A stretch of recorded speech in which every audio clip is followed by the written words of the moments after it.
જય મોગા, જય મણિધર, જય વડવાળી, જય ગભરાવાળી, જય મુરલીધર, જય દ્વારકાધીશ. આનંદ આવ્યો બાપ ત્યાં જે વિખ્યાત મંદિર એવા દ્વારકા જે રજીસ્ટ્રેશન હું તો અભણ માણસ કે 38,000 દીકરીઓ રજીસ્ટ્રેશન ખાલી કરી રમવા માટે રાસ. એના બદલે 40,000 થી 45,000 દીકરીઓએ જેને કહેવાય રાસ લીધો. અને મારી જિંદગીમાં મેં ખરેખર આ પહેલું જોયું છે કે આવું ક્યાંય રાસ અમે જોયો નથી હજી સુધી. 35,000-40,000 દીકરીઓ 35,000-45,000 દીકરીઓ રાસ લીધો એ કાર્ય.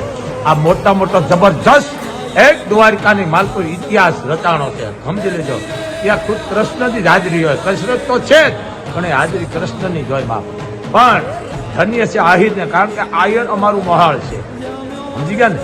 ધન્ય છે આયરાણીઓને, નાના મા બાપને કે આ પરંપરા જે વસ્ત્ર ધારણ કર્યા, પરંપરાના જે ગરાણા અને પરંપરાના જે ભાતીગળ જેને કહેવાય રાસ હતા એ રજૂ કર્યા.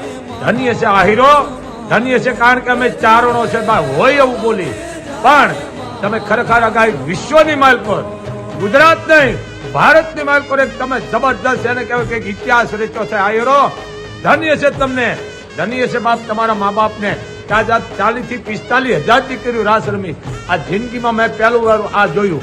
આ લગભગ એમ માનો કોઈ થયો છે હજારો 1,500 વર્ષ 2,000-3,000 વર્ષ પહેલા, પણ આ જે થયો રાસ એ એમ જ લાગ્યું છે કે અહીંયા ખરેખર છે કે અહીંયા કોઈ ખુદ કૃષ્ણ કે ખુદ વૃંદાવન આવી ગયું, કોઈ અહીંયા પણ મથુરા આવી ગયું, તો ગોકુળ આવી ગયું. અહીંયા ખરેખર આટલી દીકરીઓ જે રમતી હતી ભગવતી ભવાનીઓ એ જોઈને મને ખૂબ આનંદ આવ્યો છે. મોગલધામથી મને કોઈ કહેતું નથી પણ મને આનંદ આવે એટલો વિડિયા દઉં. શું કામ કે બીજા વરણ માથે અસર થાય કે હજી પડ્યું છે આ રાણીઓ, હજી આ પહેરવેશ પહેરવા વાળ્યું છે અને હજી ઇતિહાસને અમર રાખવા વાળી આ રાણીઓ છે. ધન્ય છે બાપ આ પરિવારને.